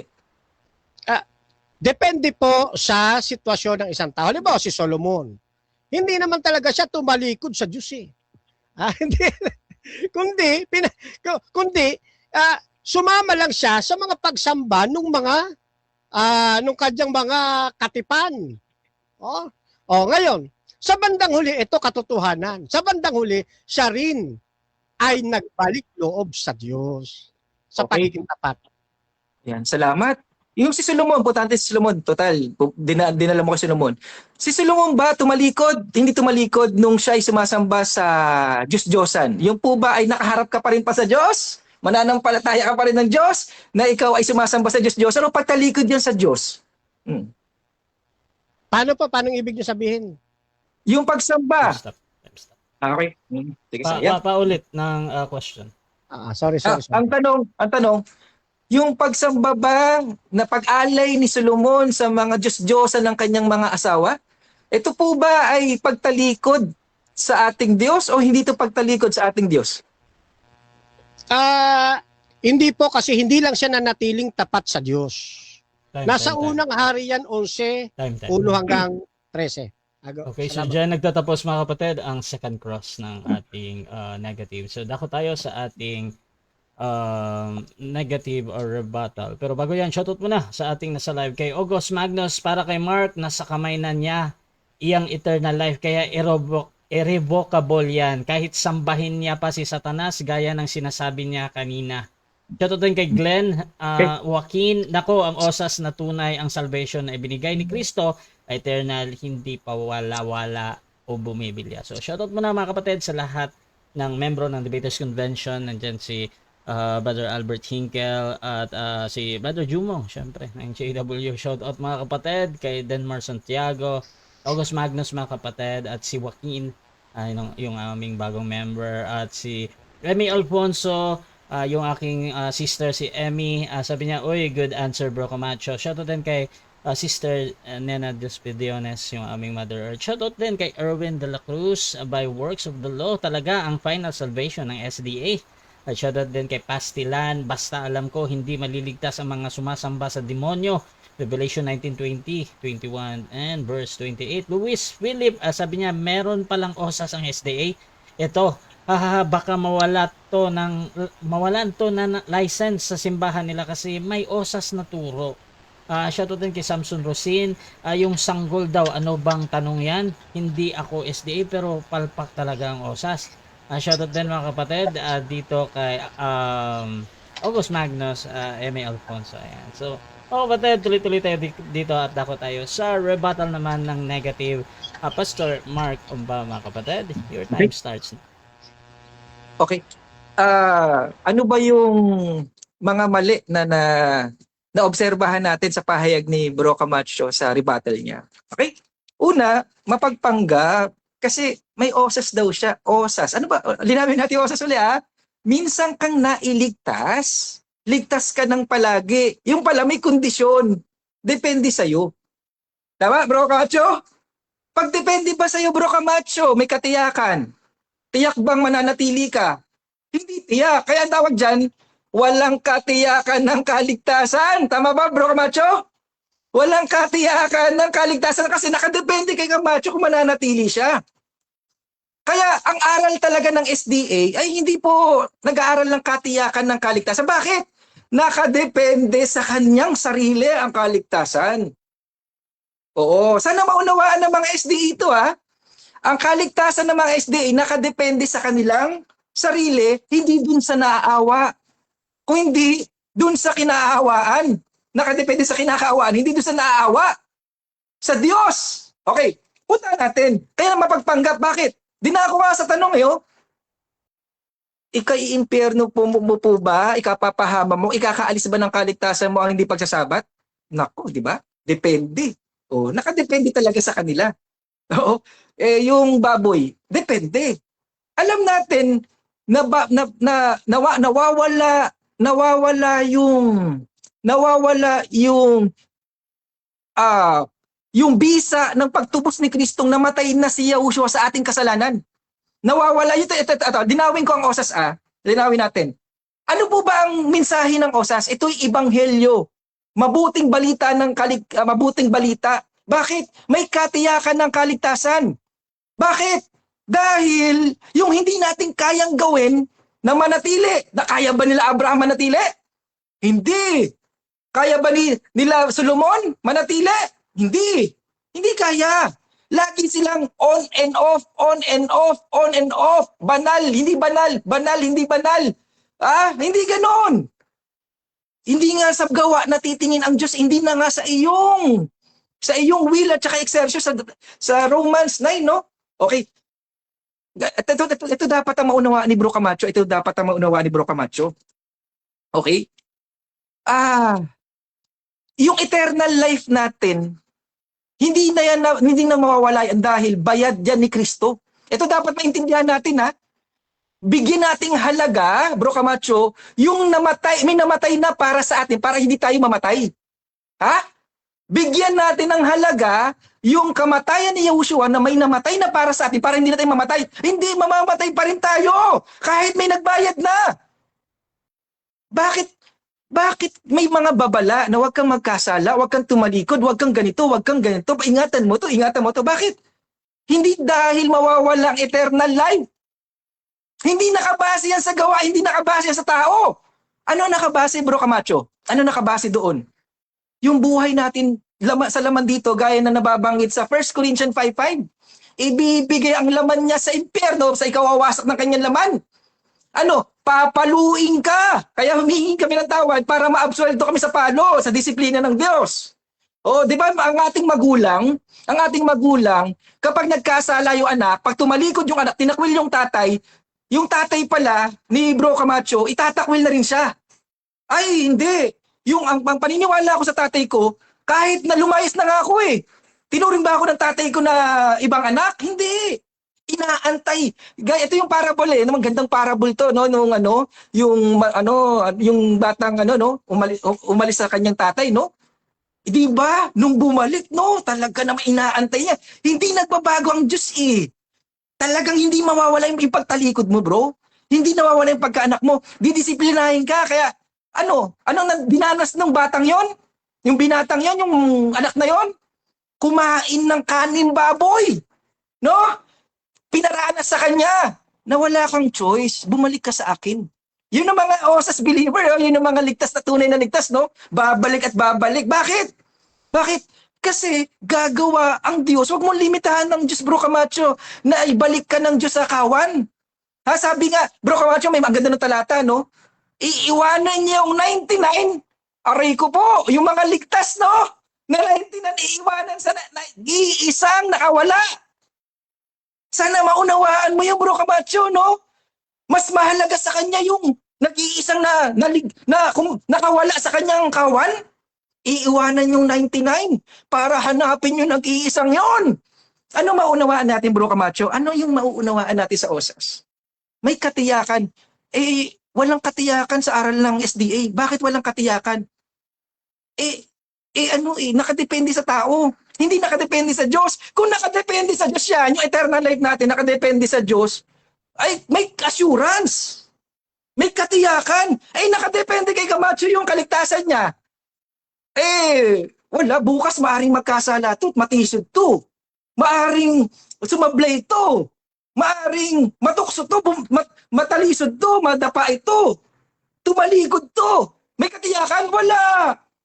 Kami mga osas, hindi namin pinopromote ang kasalanan. Hindi namin pinopromote ang kasalanan dahil wala na yung wala nang impyerno. Ligtas na kami sa impyerno. Ito dapat maging malinaw sa mga osnas. One save, not always save. Ito yung mga dapat maunawaan ng mga osnas. Yung one save, not always save. Nagpapanggap to si Bro Camacho na osas. Kundi, ano siya? Osnas. Minsang naligtas, hindi ligtas palagi dahil nakadepende sa kanya. Ngayon, puntahan natin ang tawag ito? Yung katiyakan ng kaligtasan. Okay? Okay? Oo. Ito yung problema sa OSNAS eh. Ito yung nakadepende sa OSNAS. Nakadepende sa kanilang sa kanilang will, exertion, nakadepende sa kanyang sarili. Kaya hindi to walang katiyakan, okay? Walang katiyakan. Okay? Tapos ano pa ba? May sasabihin ako, medyo nawala sa aking sa aking na-interrupt ako, okay? Okay? Ayun. Bakit ba nagpapakabanal ng mga OSAS? Bakit, bro Camacho? Bakit kami nagpapakabanal? Hindi dahil may impyerno kami, dahil pwede pa kaming mapahamak sa impyerno, hindi. Kami nagpapakabanal dahil ito ay bunga ng Espiritu Santong tinatakan kami ng Espiritu Santo na hindi nawawalang. Tinatakan si Bro Camacho tinatakan si Bro Camacho ng tatak ng Espiritu Santo, buburahin. Ay hindi, tumalikod eh. Tumalikod, buburahin ko yung tatak ng Espiritu Santo. Buti pa yung tatak ng halimaw, hindi na nabubura. Pero yung tatak ng Espiritu Santo nabubura. Kalapastangan ng aral yan. Yan yung mga aral na kalapastangan sa Holy Spirit. Nilalapastangan ng Holy Spirit na nabubura yung tatak ng Holy Spirit. Ngayon, puntahan natin bakit ang OSAS nagpapakabanal parehas ng mga OSNAS? Kasi ang pinalalabas ng mga OSNAS, itong mga OSAS believer na to, hindi nagpipigil sa sarili. Diyan magaling ang mga OSNAS eh. Diyan magaling ang mga OSNAS. Pinalalabas nila na itong mga OSAS believer na to, hindi nagpapakabanal. Hindi nagtitiis. Hindi sumusunod sa kautusan. Hindi nagmamahal ng kapwa. Nagpapakalulong sa kasalanan. Isang malaking paratang. Paninira. Yun na lang alam ng mga OSNAS eh. Yun na lang ang alam ng mga OSNAS na yung mga OSAS believer ay dahil hindi na wala ng impyerno ay magpapakasama na. Ibig sabihin, ito pala yung mga OSNAS na yan, ibig sabihin, pag nasa langit na pala ito, wala nang banta ng impyerno, pag wala na palang banta ng impyerno, ang gagawin nito magpapakalulong sa kasalanan. Kaya itong mga to, hindi talaga dapat maligtas. Bakit? Kasi, kaya lang naman sila nagpapakabanal, kaya nagpapakatino, kaya sumusunod sa kautusan, kaya nagmamahal ng kapwa, dahil takot sa impyerno. Hypocrisy! Mga hypocrite! Yung mga OSNAS na yan, mga hypocrite. Bakit? Yung mga OSAS na yan, sumusunod lang yan yung mga OSAS na yan, lulong na sa kasalanan yan kasi hindi na may impyerno. Hindi yun ang kaisipan ng mga OSAS believer eh. Hindi yun ang kaisipan namin bilang mga ligtas na. Hindi yan ang kaisipan namin. Bakit kami pinararatangan ng ganyan? Dahil may ibang naniniwala sa OSAS na nagpakalulong sa kasalanan? Kaya nga yung tumalikod dahil kaya katulad ni Judas, sa simula pa lang, alam na ng Diyos na hindi yan ligtas. Alam na ng Diyos yan ay hindi yan talaga magbubunga ng pag-ibig sa puso nila. Hindi yan natatakan ng Espiritu Santo kaya hindi nagbunga ng bunga ng Espiritu Santo. Kaya ano maintindihan natin? Yun na lang ang pinaka-tinatakbuhan ng mga OSNAS. Ano yung mga tinatakbuhan ng mga OSNAS? Magpapakalulong yan sa mga, may mga OSAS believer. Bakit? Meron bang, hindi lahat ng pulis, pag nangurap, lahat na ng pulis kurakot. Ang tawag dyan, kamang mga naunawa. May isang pulis lang na nangurakot, lahat na ng pulis kurakot. Meron lang isang OSAS believer na nanggahasa, lahat na ng OSAS believer magpapakalulong na sa kasalanan. Salamat. Salamat. Okay. At dako tayo mga kapatid sa ating second cross ng affirmative. 7 minutes, your time starts now. Okay. Ang una ko pong tanong, Pastor, Yes. doon sa John 15, okay?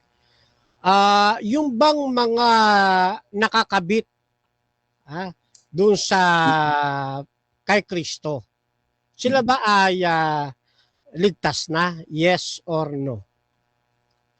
Yung Objection, sumampalataya. Yes or no lang po. Okay. Sige. Yes or no muna. Siguro pa ulit ng Sagutin tanong. natin. Sagutin ko na, bro. Alam ko na. Okay. So, proceed sa sagot. Yes or no daw? Yes doon sa sumampalataya. Nung hindi sumampalataya, pinutol. Okay? Yung pagsasampalataya, may tatawag na saving faith. Sumampalataya ka, hindi sa yung kalahati sa sarili mo, yung kalahati sa Diyos. Pagsampalataya ito ng buong buo, sinuko mo ang will. Okay. Lilinawin ko ang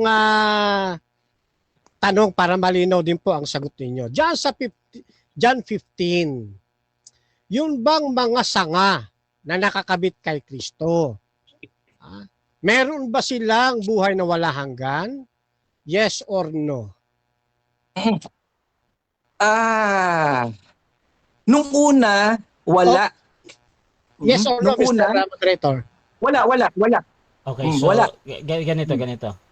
Ang pagpipilian kasi dito yung sa yes or no, bro ba? Hindi meron or wala. Ngayon, Sige. so pipili ka ba, bro? Or Sige, pipili lang ako, bro. Pipili lang ako. anong pinipili mo muna? No. Proceed. No. Walang kaligtasan. Bakit? Kasi yung puno, tandaan po natin sa Romans 11:20, ito ay patungkol sa pananampalataya. Kaya yung puno, kailangan sumampalataya kay Kristo. Yung walang sumampalataya kay Kristo, pinutol. Kaya yung mga Hudyo ay wala pa yung kaligtasan kasi wala pa yung pananampalataya nila kay Kristo. Kaya Okay. Sabi ninyo, dyan sa John 15, verse 1 to 5, yung mga sanga na kay Kristo, wala pang salvation. Ibig sabihin, hindi pa sila ligtas. Okay? Ngayon, sabi rito, yung mga sanga na hindi nagbubunga, aalisin. Yung mga sanga naman na nagbubunga, hindi aalisin. Tanong, alin ang may eternal life sa kanila? Yung inalis na sanga na hindi nagbunga o yung hindi inalis na nagbubunga? Categorical question po. Hindi inalis na nagbubunga. Ayun, ang bunga tinutukoy diyan, pananampalataya. Yan ang malinaw sa Romans 11:20. Okay? Ngayon, nung una, walang kaligtasan kung hindi mamamatay si Yahushua. Kaya nga tandaan po natin, nagkaroon ng kaligtasan ng tao dahil nagkaroon ng yung pangako andun na. Pero ang pangako ay mawawala ng bisa kung hindi na nag-resurrect si Yahushua. Ano daw yung pananampalataya daw? Ano daw? Baliwala. Ibig sabihin, nagkaroon ng effect, nagkabisa ang kaligtasan nung siya ay namatay. Kaya yung mga Hudyong hindi sumampalataya ay pinutol. So, next question po. Amen. John 15. Okay? John 15, 1 to 5. Sabi po ninyo, may eternal life na yung mga sanga na nagbubunga. Hindi ba't itong mga sanga na ito na nagbubunga ay na nakakabit doon sa puno na sinasabi nyo kanina na yung nakakabit ay walang eternal life? Alin po sa dalawang magkakontra nyo ulit? Nasagot na ito ang panghahawakan ko ngayon pong gabi. Okay. Panghawakan mo, yung wala pang eternal life hanggat hindi pa si Yahushua ay nabubuhay ng muli. Nalinaw, no? Kung hindi si Yahushua ay nabuhay ng muli, ay baliwala ang iyong pananampalataya. Ano maintindihan natin? Nagkaroon ng kaligtasan yung punong olibo dahil sumampalataya na sila. Saan? Sa pagkabuhay ng muli ni Kristo, yung Ebanghelyo. Okay? Ngayon, pinutol yung mga hindi sumampalataya. Next question. Okay. Papaano po ba ang tao maikakabit sa puno ng ubas? Papaano po? Hindi po ito categorical answer. Gusto ko lang malaman, papaano ba ang tao maikakabit doon sa puno ng ubas? Yan, tama. Ang ganda ng tanong. Romans 11:20 nga, sa pamamagitan ng pananampalataya sila ikinabit. Okay? Kaya kung walang pananampalataya, puputulin. Malinaw, no? Pinutol sila dahil wala silang pananampalataya. Nireject nila si Yahushua. Nagkaroon ng pagkakataon nitong hintil. Yung bungang tinutukoy dyan, pananampalataya. Pag ikaw ikinabit na, lilinisan ka ni Kristo para ikaw ilalo pang mamunga. Tutulungan ka ng Diyos. Hindi yung nakadepende kay Bro Camacho ang kaligtasan niya. Na kailangan manatili siya, magtiis siya. Kailangan hindi ganun. Next question po. Kasi sabi po ninyo, para ang tao ay maikabit doon sa puno na si Kristo, kailangan sumampalataya. Meron bang ikinakabit na hindi sumasampalataya? Meron bang ganon? Na ikakabit siya kay Kristo pero hindi siya sumasampalataya?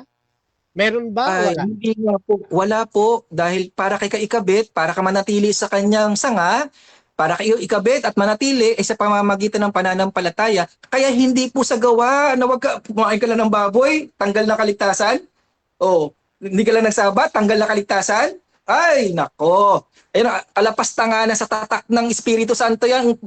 Ano, sulat bura, tatak, bura, tatak, bura. Ay, mali po yun. Mali po yun. Alapasta nga na sa Espiritu Santo yan.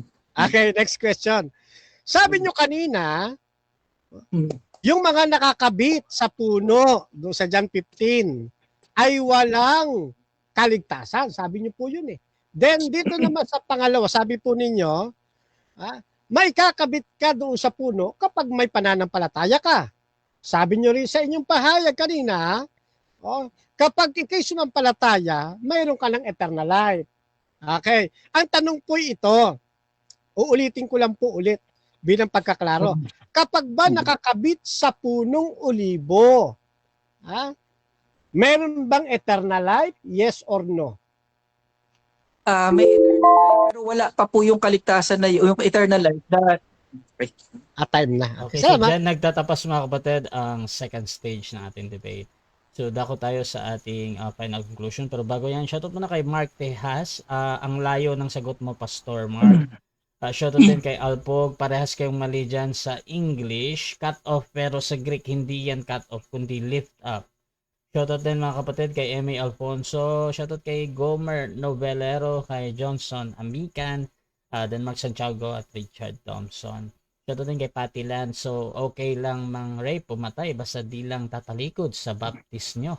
Shoutout din kay Luis. Pambitag yung question, parang serpent lang. Shoutout din mga kapatid kay Mark Harris. Nagka-utal-utal ka ngayon, Pastor Mark, sa sagot mo. Parang okay, hindi na to pwedeng banggitin. August Magnus, ligtas yun, basta hindi tumalikod sa pananampalataya na ligtas minsan, ligtas magpakailanman. Shoutout din mga kapatid dito kay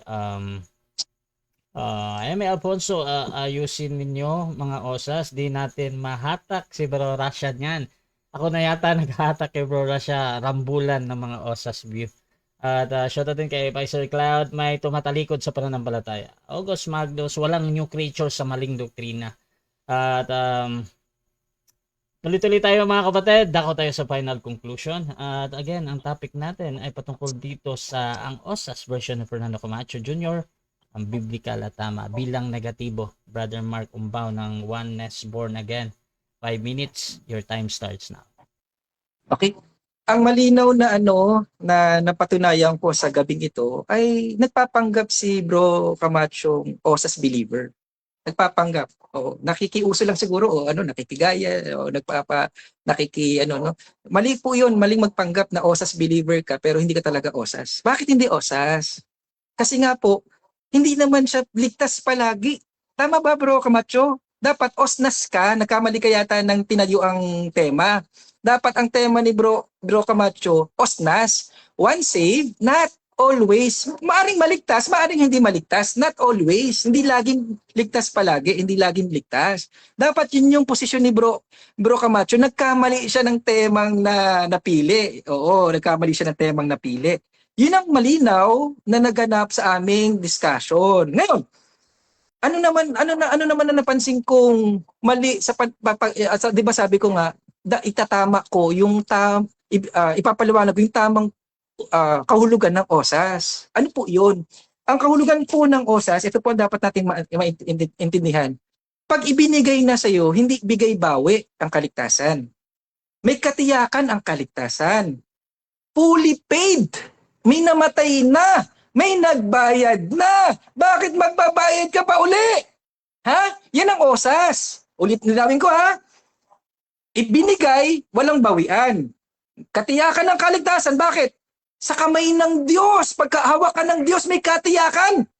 Hindi sa kamay ng tao. Katulad sa pinalalabas ni Bro Camacho, depende sa kanya yun. Kung mananatili siya. Kung ayaw niya na, hindi na siya anak ng Diyos. Pag ayaw niya na gusto niya na kumawala sa kawan, hahayaan siya ng pastol niya. Aroy, may ganun ba? Wala. Guni-guni ang ganung kaisipan. Ang pinaka gusto ko dito, bayad na tayo sa ating pagkakasala. No, may namatay na. Bakit mamamatay pa tayo? May namatay na eh. Tapos, tandaan po natin ang osas, buong tiwala namin, isinandal namin sa aming Diyos. Wala kaming tiwala sa aming sarili. Hindi namin kayang magpakatino. Hindi namin kayang makasunod sa kautusan ng 100%. Hindi namin kayang makapagpigil. Pero nagsusumikap kami gaya ng mga osnas. Yung mga osnas na nagsusumikap magpakabanal, ganun din po kami. Ang pinagkaiba lang namin, hindi para makaiwas sa impyerno. Kung hindi saan? Sa ano dahilan kung bakit kami nagpapakabanal? Dahil totoo yung pagmamahal namin sa aming kapwa at totoo talaga ang pagmamahal namin sa aming Diyos. Naalala ko ito, madalas kong kinukwento ko to hindi to pag-aangat ng bangko. Yung kapatid ko, nanay ko at lola ko, kahit hindi nila ako kayang saktan, kahit wala naman akong mamanahing pera sa kanila, wala naman akong inaasahan sa kanila, pinagsilbihan ko sila. Inuhugasan ko ang puwet, inaalagaan ko. Bakit? Yun yung totoong pagmamahal. Hindi dahil takot sa impyerno. Hindi dahil takot sa papaluin ako ng nanay ko at lola ko. Yun ang totoong pinanggagalingan ng aming pagtitiis, ng aming pagsusumikap. Yun ang gusto ng Diyos. Alisin mo sa picture yung impyerno. Magpakabanal ka, sumunod ka sa kautusan, magmahal ka ng kapwa mo dahil mahal mo talaga sila. Hindi dahil takot ka lang sa impyerno. Ang tawag dyan, hipokrito! Mga hipokrito, mga osnas na ito. Kaya may nabasa ko may nagsalta sa comment kanina, no? Kahit pumatay na yan, ligtas pa rin. No? Parang pagkakataon na natin gumawa ng kasalanan. Wala nang impyerno. Magpakalulong na tayo sa kasalanan. Ay, talagang yan ang kalikasan ng mga hindi ligtas. No? Yan yung kalikasan. Yan yung ipinanganak sa laman, hindi sa espiritu. Kasi pag pinanganak ka na sa espiritu, ano ang desire natin, bro? Ano ang desire ng ipinanganak sa espiritu? Maka-spiritual na bagay. Oo, maka-spiritual na bagay. Kaya, ang malinaw dyan, sana may kahit paano, may napulot tayo kung ano talaga ang totoong kahulugan ng osas na pinaniniwalaan naming mga osas believer. Huwag nating dumihan. Huwag nating puro paratang lang ang alam natin. Nakikita ko sa Facebook, puro paratang. May gumawa lang na isang ng rape lang. Lahat na ng osas ay ano tawag dyan ay yan, ang tawag ito, mapanghusga yung mga ganyan. Nilahat na, no? May isang pulis lang na nangotong, lahat na ng pulis nangungotong. Mali pong Oo, mali po yun. Mga tayo na nanampalataya sa Diyos. Yeah. Salamat. Dako tayo mga kapatid sa final conclusion ng ating affirmative. Brother Fernando Camacho, your time starts now. Okay, so ito last na po ito, may na lang oras. So gusto ko muna nga inigit ito na takot daw sa impyerno, no? So misinterpretation na naman ito, chismis na naman ito. Ito po yung tamang pagpaparatang. Kasi ang doktrina namin, hindi kami takot sa impyerno. Sabi doon sa Ecclesiastes 12, 13 hanggang 14, yan po ang doktrina namin, matakot sa Diyos. Hindi sa impyerno. Sablay na naman pang negative dito. At yun pong yung aking pong pundasyon, paalala ko lang po, hindi po natutulan ng negative side. Ibig sabihin hanggang ngayon, natapos na ang debate, hindi niya tinutulan yung pong aking mga poste. Hindi natutulan ang aking poste. Kundi pinaamin pa natin siya at siya naman ay umamin. O ngayon, ito pa isa. Yung daw nakasalalay sa akin, kumbaga, nakasalalay sa tao yung yung salvation. Ano po? Okay. Ang salvation po ay napakita ang Diyos na may dalang kaligtasan sa lahat ng tao. Pero ang tao ang magpapasya kung yayakapin niya ang salvation. Bakit? Kasi maraming tao gusto ring maligtas, hindi lang naman Christianity may doktrina diyan . Ang Islam may doktrina din ganyan.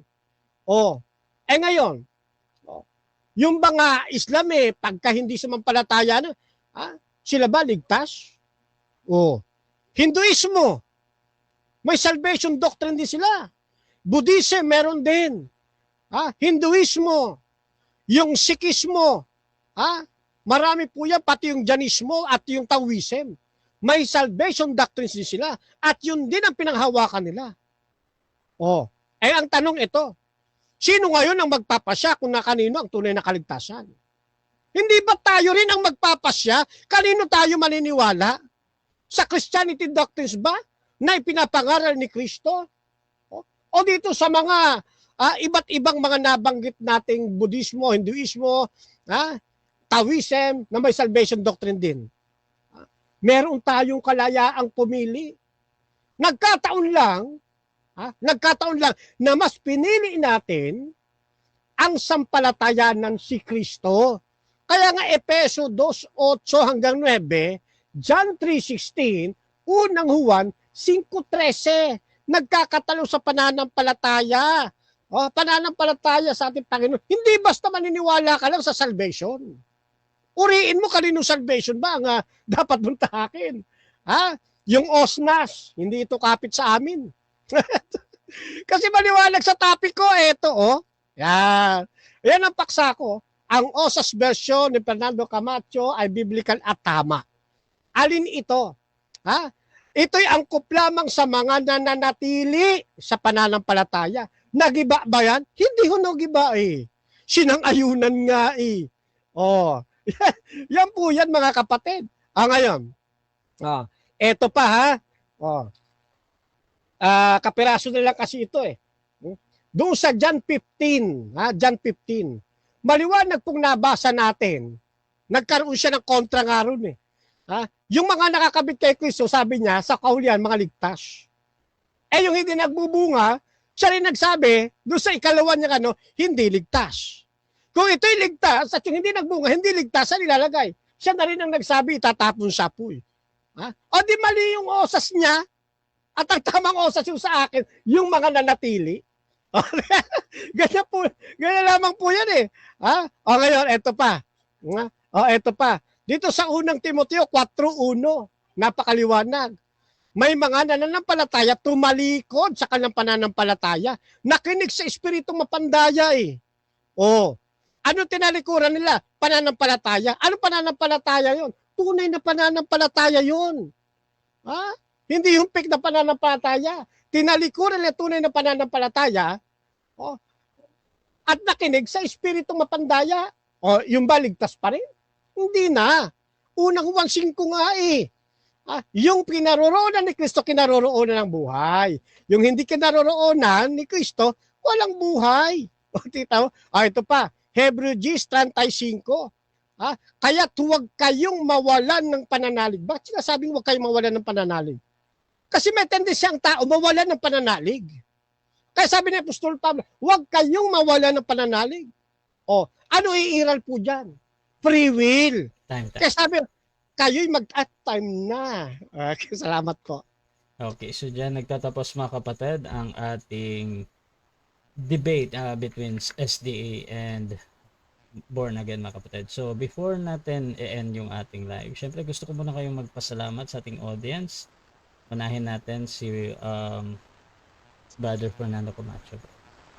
Yes, of course, unang-una, pinasalamatan natin ang atin pong Panginoong Diyos sapagkat napangyari ang usaping ito na magiging katuwang ito ng mga nagsusuri ng katotohanan. Ano po? At siyempre, bukod sa ating Panginoong Diyos, pinasalamatan din natin ang atin pong buting Pastor Mark Umbaw dahil dito sa Lambingan, nagkaroon ng ganitong pag-uusap. At siguro masusundan pa ito sa hinarap. At ganun din sa very patas na nag-moderator, ang kapatid na Russia, ang moderator ng Pilipinas, ang pambansang moderator. Maraming salamat. At talaga pong kayo ay lalo lumalago sa inyo pong ginagampanan. Actually, si brother, si kapatid na Russia, may OSAS version din yan Ayan. At siyempre sa comment section, ikinantay, no? Sa comment section, maraming salamat po sa inyo Ano? At inuulit ko, ito po ay version lamang ni Fernando Camacho Jr. Maraming salamat po sa inyo. Hasta la vista. Viva Adventista del Septimo Dia. Chokbok Hamnida. Mispa po sa inyong lahat. Shalom. Okay. At pasasalamat din, Brother Mark.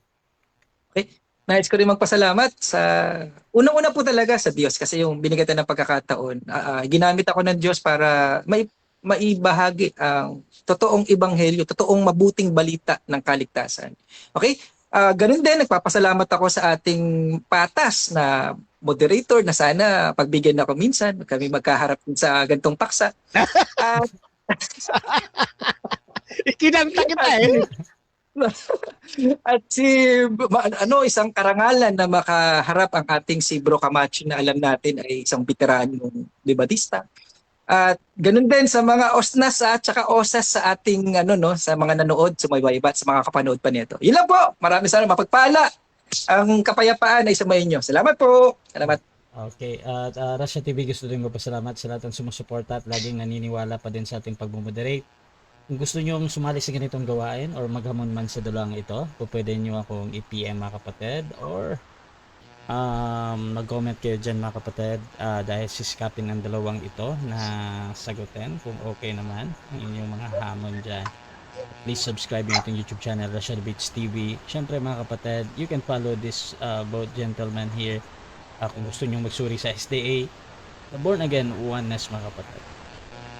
So, pakipollow na din ako sa aking Facebook. So, dyan nagtatapos ang ating debate at this is Admin Russia ng Russia TV and we're out.